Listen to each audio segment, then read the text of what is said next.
All right. So in chapter 11, Peter is waiting in line to see the elephant, and he comes across the beggar with the blind dog, and he has another connection to Adele.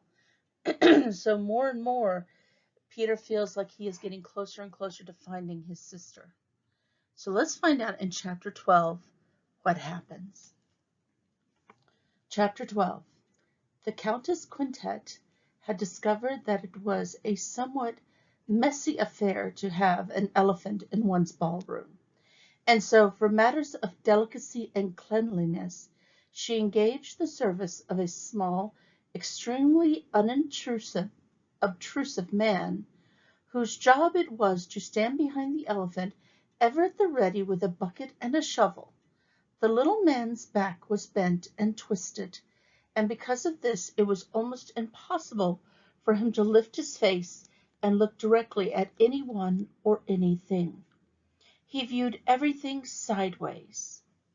His name was Bartok Wynne, and before he came to stand perpetually and forever at the rear of the elephant, he had been a stone cutter who labored high atop the city's largest and most magnificent cathedral, working at coaxing gargoyles from stone. Bartok Wynne's gargoyles were well and truly frightening, each different from the others, and each more horrifying than the one that had preceded it. On a day in late summer, the summer before the winter the elephant arrived in Baltis, Bartok Wynne was engaged in the task of bringing to life the most gruesome gargoyle he had yet conceived, when he lost his footing and fell. Because he was so high atop the cathedral, it took him quite a long time to reach the ground. The stonecutter had time to think. What he thought was, "I am going to die." This thought was followed by another thought. "But I know something. I know something. What is it I know?" It came to him then. "Ah, yes, I know what I know. Life is funny. That is what I know." And falling through the air, he actually laughed aloud. The people on the street below heard him. They exclaimed over it among themselves. Imagine a man falling to his death and laughing all the while.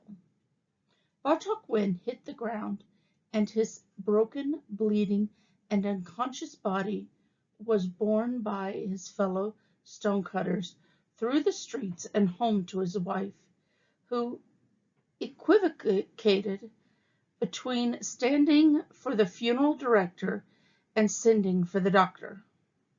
She settled finally upon the doctor. "His back is broken, and he cannot survive," the doctor told Wynne's wife. "It is not possible for any man to survive such a fall. That he has lived this long is some miracle, and that we cannot understand and should only be grateful for. Surely it has some meaning beyond our understanding." Bartok Wynne, who had up to this point been unconscious, made a small sound and took hold of the doctor's great coat, and gestured for him to come close. "Wait only," said the doctor. "Attend, madam. Now he will deliver the words, the important words, the great message that he had been spared in order to speak. You may give those words to me, sir. Give them to me." And with a flourish, the doctor flung his coat to the side and bent over Bartok's broken body and offered him his ear. "Hee," whispered Bartok Wynne into the doctor's ear. "Hee, hee." "What does he say?" said the wife.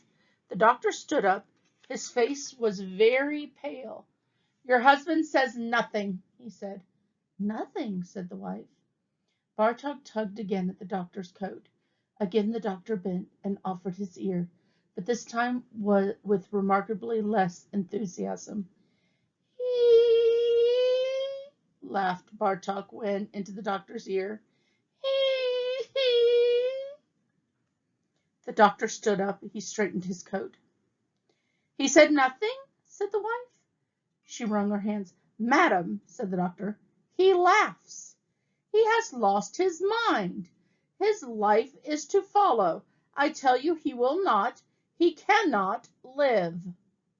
But the stonecutter's broken back healed in its strange and crooked way, and he lived.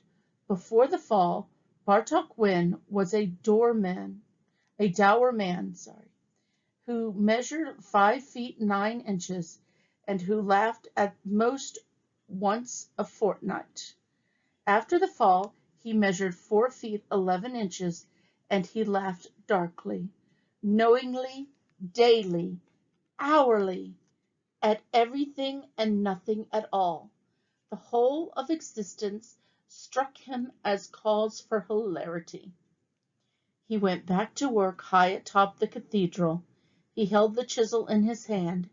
He stood before the stone, but he could not stop laughing long enough to coax anything from it. He laughed and laughed, his hands shook. The stone remained untouched. The gargoyles did not appear, and Bartok Win was dismissed from his job. That is how he came in the end to stand behind the elephant with a bucket and a shovel. His new position in life did not at all in any way diminish his propensity for hilarity. If anything, if possible, he laughed more. He laughed harder. Bartok Win laughed.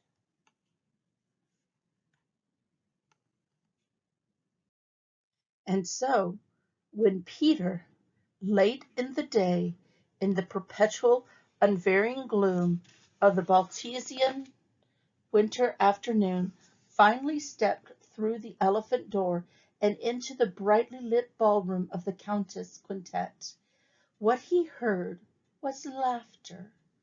The elephant at first was not visible to him. There were so many people gathered around her that she was obscured entirely. But then, as Peter got closer and closer still, she was finally and at last revealed. She was both larger and smaller than he had expected her to be. And the sight of her, her head hung low, her eyes closed, made his heart feel tight in his chest. "Move along," shouted a small man with a shovel. "Whee! You must move along so that everyone may view the elephant." Peter took his hat from his head. He held it over his heart. He inched close enough to put his hand on the rough, solid flank of the elephant.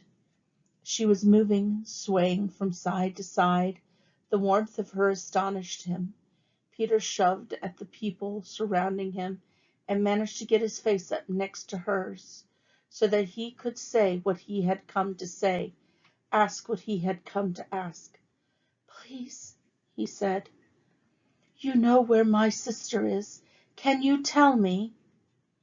And then he felt terrible for saying anything at all. She seemed so tired and sad. Was she asleep? "Move along, move along," shouted the little man. "Please," whispered Peter to the elephant, "could you? I need you to. Could you? Would it be possible for you to open your eyes? Could you look at me?" The elephant stopped swaying. She held very still, and then after a long moment she opened her eyes and looked directly at him. She delivered to him a single great despairing glance, and Peter forgot about Adele and his mother.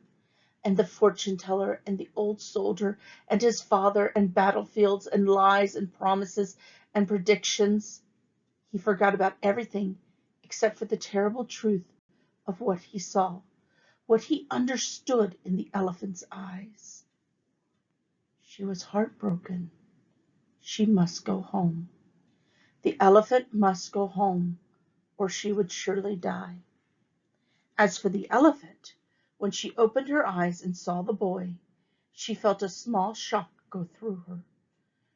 He was looking at her as if he knew her. He was looking at her as if he understood. For the first time since she had come through the roof of the opera house, the elephant felt something akin to hope. "Don't worry," Peter said to her. "I will make sure that you get home." She stared at him. "I promise," said Peter.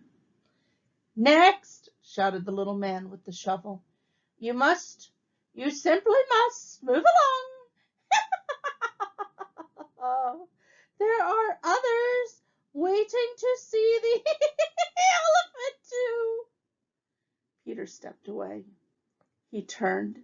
He walked without looking back, out of the ballroom of the Countess Quintet, through the elephant door, and into the dark world. He had made a promise to the elephant, but what kind of promise was it? It was the worst kind of promise. It was yet another promise that he could not keep. How could he, Peter, make sure that an elephant got home? He did not even know where the elephant's home was. Was it Africa? India?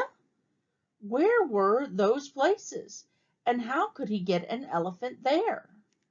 He might just as well have promised the elephant that he would secure for her an enormous set of wings. "It is horrible what I have done," thought Peter. "It is terrible. I should never have promised, nor should I have asked the fortune teller my question. I should not have. I should have left things as they were. And what the magician did was a terrible thing too. He should never have brought the elephant here. I am glad that he is in prison. They should never, ever let him out. He is a terrible man to do such a thing." And then Peter was struck by a thought so wondrous that he stopped walking. He put his hat on his head. He took it off. He put it back on again. The magician. If the world held magic powerful enough to make the elephant appear, then there must exist too magic in equal measure, magic powerful enough to undo what has been done. There must be magic that could send the elephant home. "The magician," said Peter aloud, and then he said, "Leo matinee." He put his hat on his head and he began to run.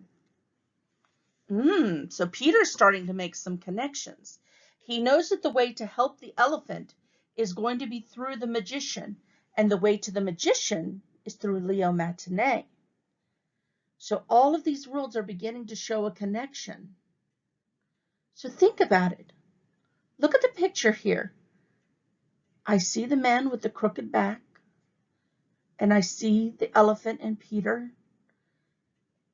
They're both having similar emotions, to hope or not to hope. So let's go back and talk about the theme in this book again. Tell me by leaving a message or sending me a dojo message, what do you think is the message in this book? Because of Winn-Dixie, it was all about sorrow and how we handle sorrow. And The Miraculous Journey of Edward Tulane, it's about love, how to learn to love and to be loved in return. What message do you think we're learning in this book? Send me a message.